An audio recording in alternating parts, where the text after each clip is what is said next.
Assalamualaikum warahmatullahi wabarakatuh. Selamat pagi ya Nda Bunda. Apa kabar hari ini? Alhamdulillah semua sehat. Sebelum kita mulai untuk menambah semangat, kita tepuk lebih dulu yuk. Tepuk semangat. Semangat.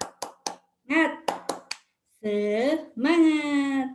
Pada kesempatan kali ini saya akan berbagi tentang perkembangan anak usia dini dengan pokok bahasan pertumbuhan dan perkembangan anak.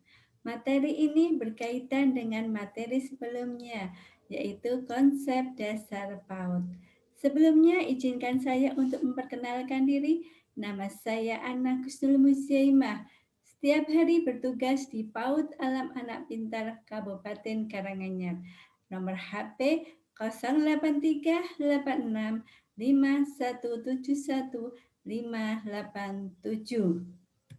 Materi kita mempunyai tujuan umum mengetahui dan memahami konsep pertumbuhan dan perkembangan anak. Tujuan khusus mengetahui dan memahami hakikat perkembangan anak, hakikat pertumbuhan anak, perbedaan pertumbuhan dan perkembangan anak, dan faktor-faktor yang mempengaruhi pertumbuhan dan perkembangan anak. Ya, Nda Bunda, apakah pertumbuhan dan perkembangan anak? Silahkan tulis di chat room. Terima kasih atas responnya. Alhamdulillah, semua yang Yahda Bunda tulis benar.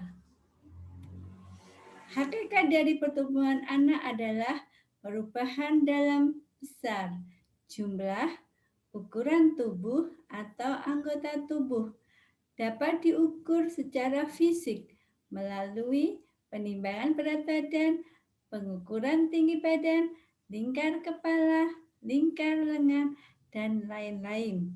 Pertumbuhan dibatasi pada perubahan struktur dan fisiologis kejasmanian, memerlukan proses pemantauan yang tepat. Salah satunya menggunakan KMS. Sedangkan hakikat perkembangan anak adalah bertambahnya kemampuan atau keterampilan dalam struktur dan fungsi tubuh yang lebih kompleks, pola yang teratur, dan dapat diramalkan sebagai hasil dari pengalaman. Proses pematangan perkembangan berkaitan dengan kemampuan gerak intelektual, sosial, dan emosional. Jadi, perbedaan pertumbuhan dan perkembangan anak adalah apa ya Bunda? Tepat sekali. Pertumbuhan merupakan proses pertambahan ukuran bersifat kuantitatif. Contohnya, bertambahnya berat badan, tinggi badan, penggantian gigi susu menjadi gigi dewasa, bertambahnya diameter lingkar kepala, lingkar lengan, dan lain-lain. Sedangkan perkembangan merupakan proses perubahan fungsi perkembangan bersifat kuantitatif dan kualitatif. Contohnya, ketika anak berbicara, anak akan bertambah kosakatanya. Itu adalah kuantitatif.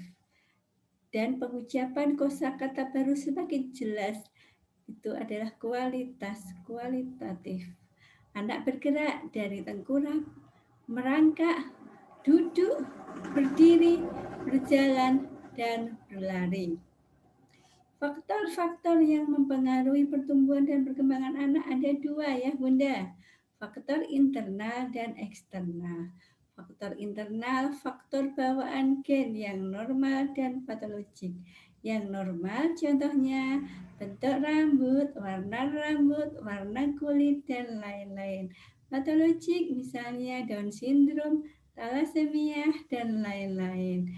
Kondisi kehamilan juga merupakan faktor internal.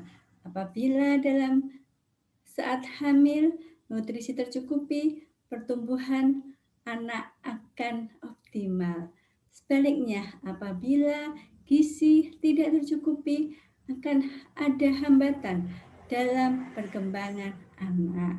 Infeksi virus TOTS, Obat yang tidak sesuai anjuran dokter itu juga merupakan faktor yang mempengaruhi perkembangan anak. Sedangkan saat ibu melahirkan bayi dengan berat badan rendah, bayi prematur itu juga akan mempengaruhi perkembangan anak ayah bunda. Dan faktor yang kedua adalah eksternal. Faktor eksternal juga ada dua. Yang pertama faktor ekologi, yaitu contohnya adalah tingkat kehidupan ekonomi, tingkat kesehatan, tingkat pendidikan. Dan yang termasuk faktor eksternal lainnya adalah peran gender.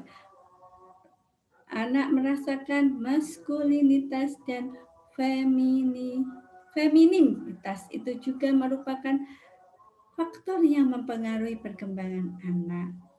Ayah bunda, pada kesempatan kali ini, apa yang akan kita simpulkan untuk materi ini? Silahkan ayah bunda kalau mau menyampaikan. Terima kasih ayah bunda. Kesimpulan pada materi kita adalah pertumbuhan merupakan proses pertambahan ukuran bersifat kuantitatif, sedangkan perkembangan proses perubahan fungsi perkembangan bersifat kuantitatif dan kualitatif. Sedangkan faktor-faktor yang mempengaruhi pertumbuhan dan perkembangan ada dua, faktor internal, faktor bawaan gen, kondisi kehamilan dan persalinan, dan faktor eksternal, faktor ekologi, dan peran gender.